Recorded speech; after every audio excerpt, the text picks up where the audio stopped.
Mundo digital, como é que a gente prova que alguma coisa é nossa? Não dá para segurar, não dá para trancar num cofre, certo? Pois é, no Bitcoin, a resposta para isso está na pura matemática. Vamos mergulhar fundo nesse sistema fascinante de chaves e endereços que define o que é ser dono de algo no mundo digital. Essa é a grande pergunta que o Bitcoin teve que resolver lá no começo. E a solução, olha, é genial.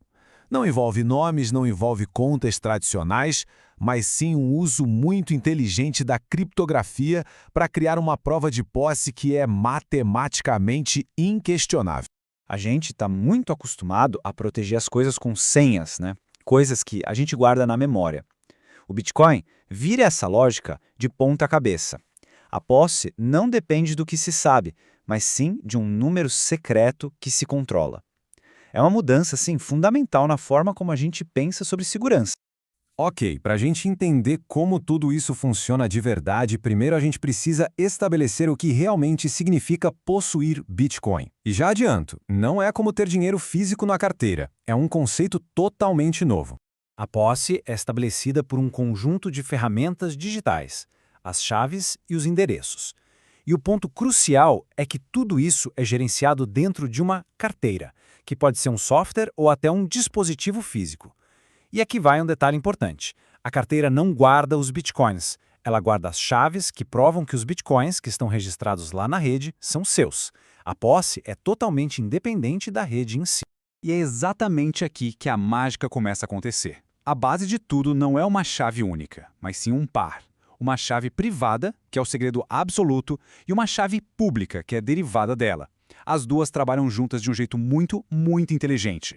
Para entender fácil, a melhor analogia é a de uma conta bancária. A chave pública funciona como o número da conta. Pode passar para todo mundo, sem medo, para receber dinheiro. Já a chave privada é como o seu PIN, a sua senha secreta, aquela que autoriza os gastos. Uma pode ser anunciada aos quatro ventos, a outra, essa não se conta para ninguém. Então, vamos focar nesse segredo. A chave privada, que é a raiz de todo controle, é, na sua essência, só um número. Mas calma, não é um número qualquer. É um número gigantesco, escolhido de forma totalmente aleatória. Pense em jogar um dado com 256 lados e anotar o resultado. É basicamente isso. E olha, quando a gente fala gigantesco, não é exagero. O número total de chaves privadas possíveis é 10 elevado a 77. Para ter uma ideia do que isso significa, esse número é comparável à quantidade de átomos que os cientistas estimam existir em todo o universo observável. A chance de duas pessoas, por acaso, gerarem a mesma chave é, para todos os efeitos práticos, zero. Essa imensidão que garante que cada chave seja única. E isso nos leva ao mandamento número 1 do Bitcoin: proteja sua chave privada. Ele é a prova final da sua posse. Se perder, os fundos se foram para sempre. Se alguém descobrir, essa pessoa se torna a dona dos bitcoins.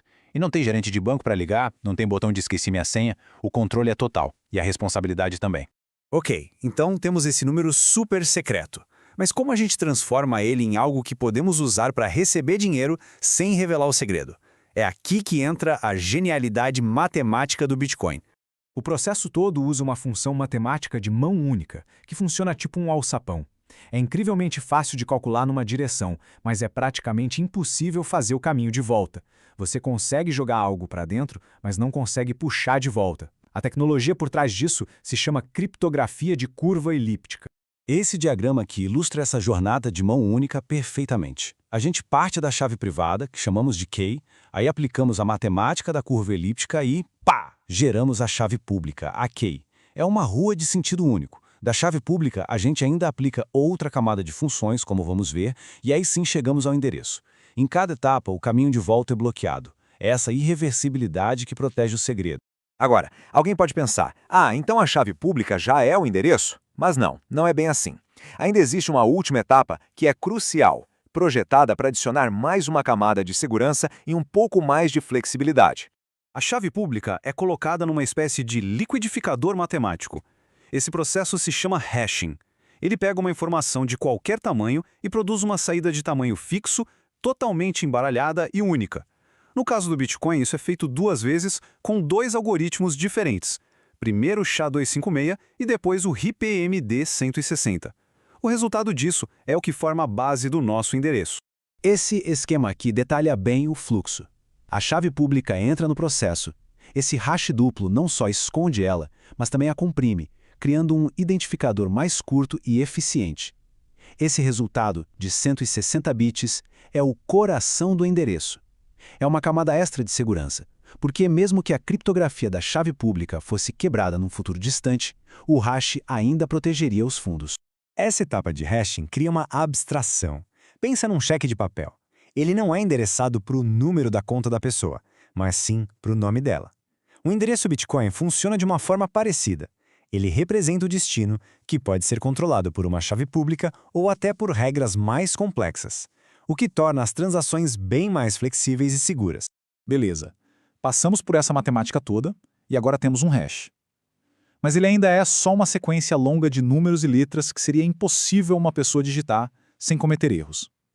A etapa final é justamente essa: torná-lo utilizável e à prova de falhas humanas. Para resolver isso, o Bitcoin usa um formato de codificação bem especial, chamado Base 58 Check. Ele foi pensado para ser fácil de ler e de copiar. Como? Ele simplesmente remove caracteres que podem ser confundidos facilmente, tipo o número 0 e a letra O maiúscula, ou a letra I maiúscula e o L minúsculo. É uma pequena mudança no design, mas com um impacto gigante na usabilidade. E não é só isso. O check no nome Base 58 Check se refere a um sistema de verificação de erros que vem embutido, como a gente vê aqui. Primeiro, um prefixo é adicionado para dizer que tipo de dado é aquele. Depois, uma soma de verificação, ou checksum, é calculada a partir do hash. Essa pequena soma é colocada no final. Se o endereço for digitado errado, mesmo que por um único caractere, o checksum não vai bater e a carteira vai avisar do erro. É uma rede de segurança genial contra erros de digitação. E aquele prefixo que a gente viu na etapa anterior é o que determina o primeiro caractere do resultado final. É por isso que os endereços de Bitcoin mais comuns começam com 1 ou 3. E quando uma chave privada é exportada de uma carteira, ela também é codificada em Base 58 Check, mas com um prefixo diferente, o que resulta num formato que geralmente começa com 5, K ou L. Isso permite que as carteiras identifiquem na hora que tipo de dado elas estão lendo.